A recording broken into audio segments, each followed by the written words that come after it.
All right, look. It's like, no, I'm joking. Bro, my bad. It's been so long. Man, I ended up catching COVID and I'm in quarantine. I'm still quarantined right now because I think COVID is still in my system. All right, so we just gonna rock out. I'm feeling good though. I'm feeling fine. I'm feeling good. You feel me? I done already got through the worst part. You feel me? So like I'm good now. I'm back myself. I'm 100% myself now. First I couldn't even talk.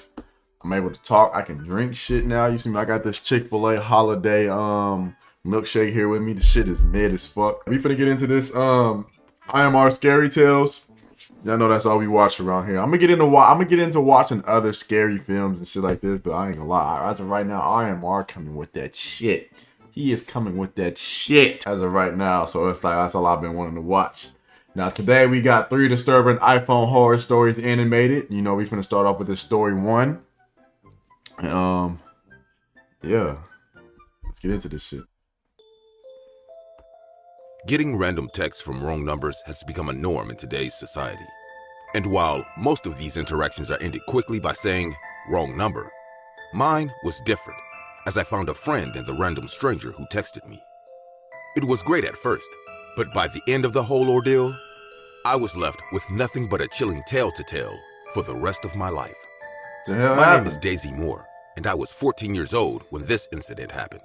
14. I had just entered the hell that was high school, and I sure wasn't ready for that it. evil ass high school. My dad, Mr. Moore, who was an amazing father, was also the janitor at my high school, and that didn't sit well with people as they stigmatized me for it.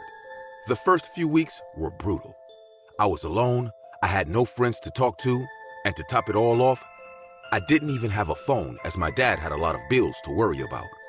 After the first month, I was sure I was going to lose it and drop out. But by the end of the week, something really special happened. I was walking out of class when my dad walked up to me and said, "Hey Daisy, look what I got from the Lost and Found." He then proceeded to show me an iPhone. Before I could say anything, he continued with, "I know I can't really afford to buy you one, and you've been wanting one for a while now, so I decided to give it to you." W dad. W dad. W dad. W dad. You know, janitors, they're not supposed to go on the Lost and Found and you feel me, like, and not just take whatever they want, especially not devices like that. Feel me? He really put his daughter in mind and was like, you know what? My daughter wants this shit, so I'm gonna give it to her, nigga. What are you talking about? That's a W dad. That's a W dad. Hey yo, hey, whoever lost their phones, shit. Hey look, GG's. As it has been sitting in the Lost and Found for over a year now. I take that back. Somebody wanted to lose that damn phone. It's been sitting in that bitch for a year. Somebody wanted to lose that motherfucker. I remember tearing up a bit as it was a really huge deal for me. Due to the fact that I didn't grow up in a rich home, I learned to appreciate every single thing that was given to me. And even though I knew he didn't buy it, it was the thought that counted. I then hugged my dad and thanked him for the gift. After that, I made my way home with a huge smile on my face as I held my very first iPhone in my hand. That night, before I went to bed, I had gotten a text from an unknown number. I found it really odd as I literally had no friends who would text me, so I knew that the person probably texted me by accident. I opened the text to see a message that read, "Hi, I'm Nathan." Well, hello, Nathan. With, "I'm sorry, I think you have the wrong number." My text was then quickly replied with, "Nope, I'm sure it's the right number cause I know every single digit like it's my own number." I was a bit perplexed by his response and before I could say anything, the stranger called Nathan immediately changed the topic by saying, "So, tell me about yourself." Nigga. From there, one thing led to another and before I knew it, we hit it off as we began to talk all through the night. So you just gonna say, fuck it. Nathan slid in my DMs and I'ma just, your nigga didn't even slide in your DMs. The nigga slid in your iMessage DMs. You don't know this nigga. What fuck is you doing? Night. A few months had passed since the night I met Nathan, and I found myself always talking to him every single time I had a chance to. Bro, what the fuck? I'd gotten to know him pretty well, as I found out that he was just a year older than me. and that Man. he too was also struggling to make it through high school. Man, that nigga probably The latter like 30. gave us a lot of common ground to talk about. We also had a lot of similar interests and hobbies, which made talking to him always worthwhile. And while I thoroughly enjoyed our conversations, I had noticed that there were a few odd things about Nathan. For starters, I knew we lived in the same town, so when Nathan would say things like, "It's fucking cold out here," in the middle of the summer, when I was sure the sun was scorching people outside, I'd always become a bit confused. In addition to that, I also noticed that whenever I asked Nathan to send me a picture of himself, he always looked terribly pale in the pictures he sent, and he was constantly sitting in a school bus every single picture. While I knew that all these weird occurrences weren't normal, I didn't say anything about it, as he was basically the only friend that I had to talk to. Man, fuck that. I also didn't care about it, as I just assumed that he was going through a weird phase like every other kid in high school. At the time, I said to myself that nothing was going to make me stop talking to him. Look, she enjoying herself. She laid down, feet behind her, all kicked up and shit. Whoever Nathan is, my nigga, you got her interested. Okay. Applause to you, my nigga. You know how hard it is to get. You know how hard it is nowadays to get a girl like this. To have a girl like this. To have a girl laid in bed in her pajamas and her feet kicked up, excited to touch you back. You know how hard it is to do that shit in this society. Clap it up for my nigga Nathan, man. Look, Nathan, you got it. You got it. So give me a dap. Give me some dap. Give me some dap, bro. As I knew that even if we hadn't met in real life, he was the first true friend I had gotten in a long while. But by the next Monday morning, I began to second guess that decision as a horrific realization had dawned on me. That Monday morning, the school had gathered all the students in the hall to watch a tribute video. Once everyone had settled down, the school began to play a video in memorial of the 15 students who died in a terrible accident last winter when they were going for an excursion on the school bus. They began to explain how the bus swerved off the road and crashed into the mildly frozen lake. The ice gave way under the weight of the bus, and both the driver and all the children died in the freezing water as the bus sunk deeper.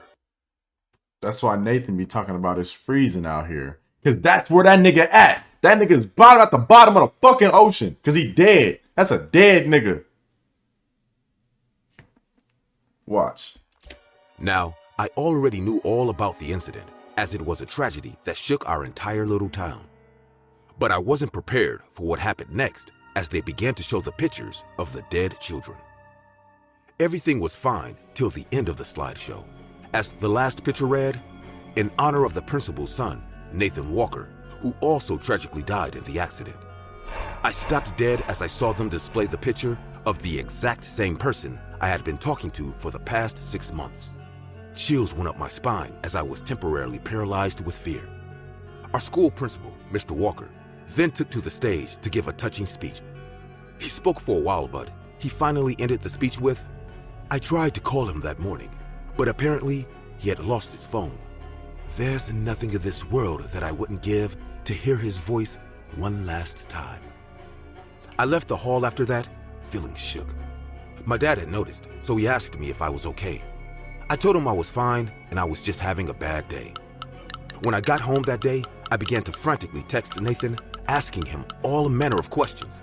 But instead of receiving his usually quick replies, nothing but silence answered me. It took me a few weeks to realize that he had completely ghosted me, as he stopped replying to any of my.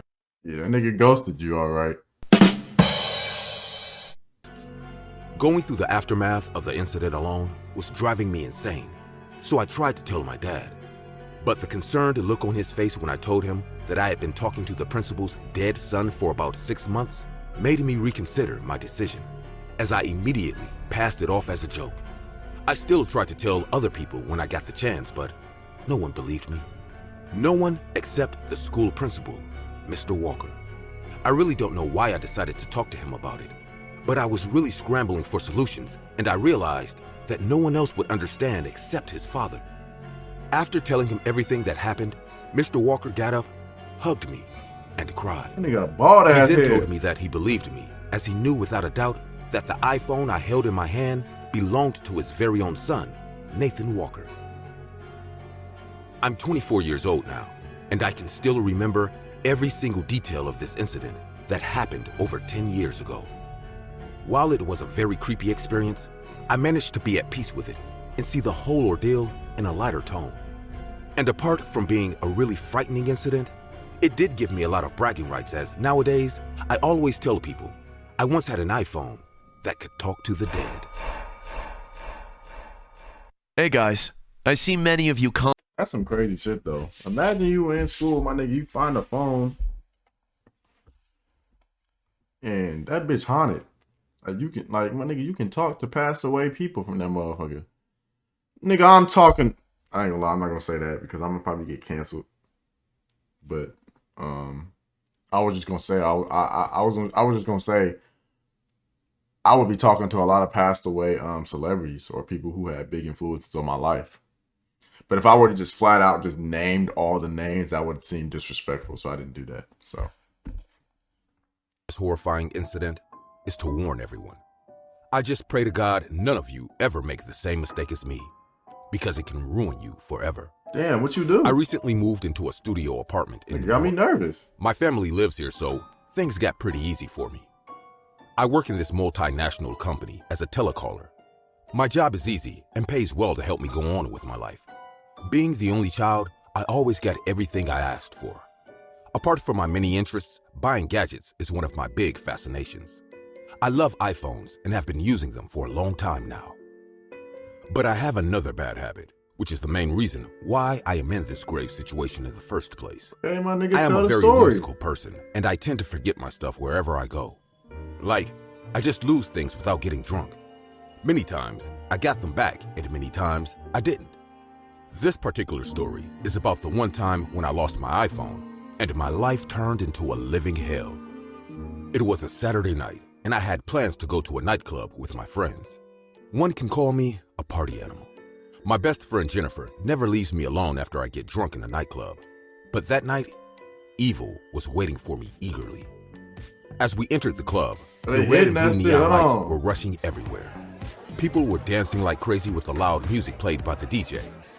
I immediately tried some tequila Bro, shots. I ain't gonna lie. The last fucking video I watched, and they was in the club or a party or some shit. There was like a video from one of my long ago reactions. Like I said, probably like a couple months ago. Nigga, they was in a party in a club, and they was playing the same exact song. And this song is a slap. This shit gotta be a hit in the IMR world. The IMR virtual song, that song gotta be a hit. Cause everybody like listening to that motherfucker. Shots and jumped onto the dance floor. My friends were dancing with me, and we were having a great time. After a moment of drunken feet, I decided to go sit at the bar and have some water to calm down a bit. But I didn't want to vomit like last time. As I sat at the bar and ordered some water, I noticed a man in his late 30s sitting at some distance. Oh, and you smiling had, oh very shit. oddly. I took out my phone You look and clicked weird some as selfies fuck. to post them on Facebook later. I was trying hard not to look at the man, but his rich appearance mixed with an odd smile. Yo, made it what difficult. you on, bro? In that club, he was the only one wearing a suit like he was coming right from a board meeting. I have been here for a long time, and I knew these kind of men very well. They like spending money on girls who are willing to sleep. Hell no, they like A shrewd nigga. idea came to mind. I thought, what harm will come if I smile at him a bit? Maybe he will pay for my drinks and we will flirt a bit and that will be it. So, without giving this terrible idea much thought, I smiled back at him. As soon as he saw that, he got up and came to me. Oh shit. Sitting right next to me, he said, I have been noticing you for a long time now. You truly are beautiful. I couldn't help but laugh at his silly old pickup line. What is your name? You can call me Steve. Well, Steve. Steve, what do you do Steve. for a living? I own a company. What is your name? I wasn't willing to share much because I was pretty sure he was lying about his name. So I said, my name is Lily, and I am studying at NYU. Honestly, I am a petite, average height woman, so that lie wasn't unbelievable. He smiled again and said, Can I buy you a drink, Lily? Of course. He bought me not one, bro got no game. Like, damn. Nigga got no game. Nigga talking about, hell no. That nigga name is Steve. Nigga, Steve, I ain't gonna lie. Yo, you missed your shot the moment you told her your name was Steve. That probably ain't your name. This nigga's a weirdo. It probably ain't his name. It's probably not the nigga name. But still, my nigga, like, damn, your name is Steve, nigga. But a couple of drinks, and I went on with the casual flirting without thinking what danger it could bring. He was talking about how rich he is and all that he thought would be impressive to a young, naive college girl. While listening to him, my phone popped up with a notification, and I saw Jennifer texting me. "Stop using this poor man for free drinks," she texted. I couldn't help but laugh, and Steve said, "Is that your boyfriend texting you?" The question surfaced so unexpectedly don't worry about it, that bro. I couldn't say anything for a few seconds.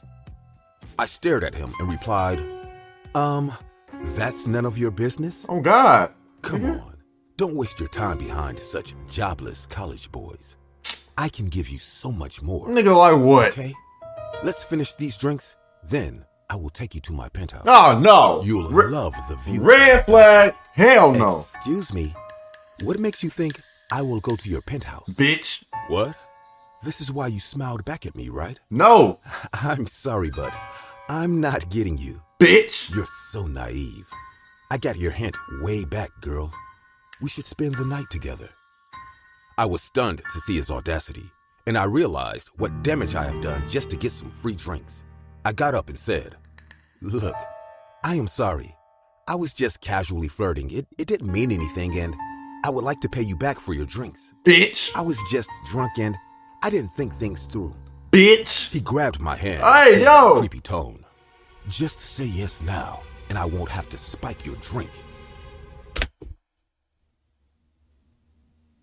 What in the threat? Ain't that something you're not supposed to tell somebody? Like when you want to spike somebody drink so they drink and then have them drink it, ain't you not supposed to tell them you gonna spike? How the fuck you gonna threaten somebody by saying that? Nigga, nah, I'm just not gonna drink shit that you bring me. That nigga said, he said, say yes so I won't have to spike your drink. Nigga, what you gonna do? Put the shit in my drink and then hand it to me and then expect me to believe that? Like, bro, like, what the fuck? Like, y'all get what I'm saying? Like, bro, what the fuck? What the hell?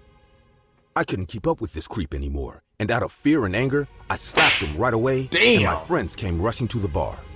They escorted me out of the club, and Steve sat there quietly. Like, Steve mad as He didn't fuck. scream, didn't react, just stared at me Like without Steve blinking hot. until I was out of his You sight. weird ass nigga. I got Weird. into the car, and Jennifer took me home.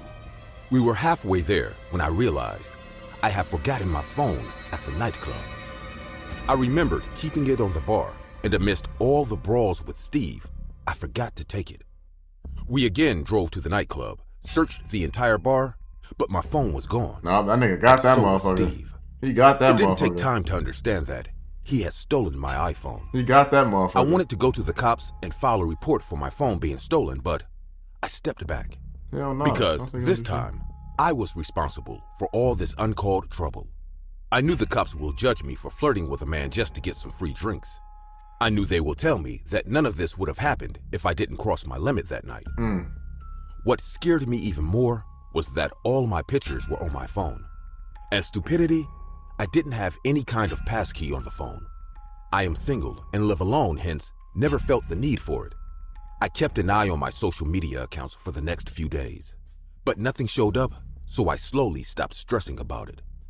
I had given up completely when Jennifer told me to use the Find My Phone app to retrieve the location of my iPhone.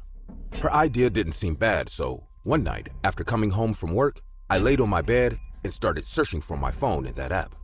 I decided to log into the Find My Phone app, and I noticed my old iPhone still listed as a device. It said searching next to it, and I figured it would just time out. But part of me was curious to see the results anyway. As I clicked on the searching, the radar started to circle out, trying to locate where it is. I wasn't expecting what happened next. As the searching stopped and the dot revealed the location of my old phone, the ground was swept from under my feet. It was showing my neighborhood, close to my house. I freaked out and sprung on my bed when suddenly I got an email from an unknown ID. As I opened it, my stomach dropped in fear. There was a JPEG attached to the email.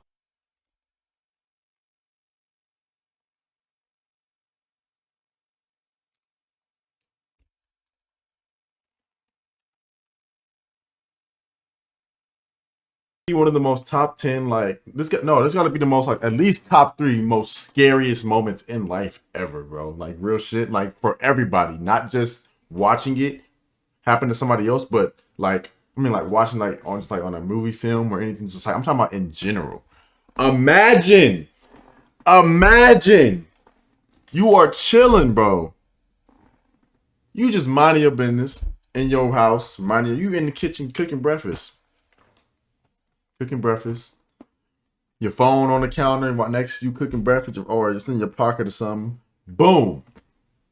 Notification go off. You get an iMessage text, you get a Snap notification, Instagram message, Twitter message, something. Don't matter what kind of message or where the message is on. Like, it's from an unknown person, unknown number. You open that bitch, it's a picture of you in that moment in the kitchen reading the message. Like, they have a picture of you cooking in the kitchen and it's taken from behind you. Keep in mind, it's from an unknown person. Oh, no. This is scary. Boom. You wake up in the morning, right? Boom. Open your phone. First thing everybody do when they wake up, they check the phone. You can't tell me you don't. Boom. You open your phone. Check your phone, right? You open that bitch. You just so happen to go on your camera roll and look for a meme or something that you had got the other night, right? You open your camera roll and there's pictures of you sleep in your camera roll from the night before. Scary, right? That'd be some real scary shit. Nigga. Somebody at my door, cuz. Hold on, cuz. A few moments later. The image was of me, standing with my phone, wearing the same nightgown that I am wearing now. Suddenly, a shattering sound of glass took place in my kitchen, and the house went completely dark. I did not doubt that it was Steve, and he has traced my location without any difficulty. I quickly hid in the closet and dialed 911. Slow but loud footsteps started to come close to me. Steve looked like Triple H with blonde hair. Make a sound. So I texted the dispatcher that there's an intruder in my house and I need help. Peeking from the blinds, I saw a pair of boots standing right in front of the closet. W hiding spot. Yo, W hiding spot, bro. Let me stop pausing, my bad. I was praying to God to get me out of this situation when the boots went to the left side. I kept staring from the blind, trying to see if he is still in my room, when Steve opened the closet door. Damn, Steve! And laughed like a demon from hell. You can't hide from me. Come on, we have some unfinished business, Lily, or should I say, Catherine. You lying bitch! Damn. Saying this, he grabbed me by my hair and pulled me out of the closet as I screamed in pain. He pulled my hair so vigorously that a chunk came off, tearing a red patch of skin from my skull. Damn. He then smelled that bunch of hair like crazy and said, "Wow, you do smell nice. Let's go to the bed and have some fun." I kicked and screamed while he forcefully tried to pick me up to drag me to the bed. As he leaned on me, I scratched his face with my long fingernails and poked his eye so severely that blood came out, making him injured. Yeah. He backed out in pain, and that gave me a chance to fight back. I got up and ran to the kitchen, while Steve screamed at me, cursing me in obscene language. I opened the door and saw my neighbors rushing to my house. They heard my scream and y'all go in there and beat that nigga ass. I collapsed on the porch saying, "There's an intruder in my bedroom." My neighbor kept a strict eye on Steve, raising his baseball bat until the cops arrived. The cops retrieved my old phone from his pocket and gave it back to me. When the cops were taking him away, he looked at me for one last time and said, "You know it was your fault. You had it coming, Catherine. You are a filthy woman with no character." Man, take your bitch ass. Get his ass It out of isn't here. right to think The that fuck? if a girl is willing to drink with you, she is ready to sleep with you as Yo, well. get this nigga the fuck out of here. He mad cause he ain't getting no pussy. What is he talking about? Nigga didn't try. Nigga, look. Nigga can't get no pussy. Hey, these what niggas do. Niggas can't get no pussy. They try stealing it.